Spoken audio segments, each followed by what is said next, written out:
नमस्ते।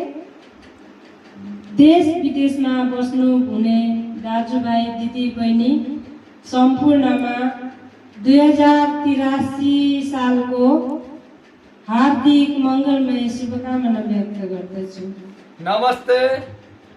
इष्टमित्र सबैलाई शुभकामना व्यक्त गर्दछु।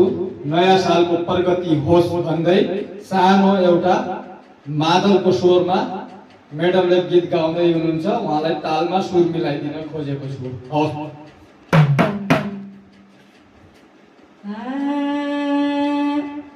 साना थिए छोरा छोरी घरमै बस्थे अनि,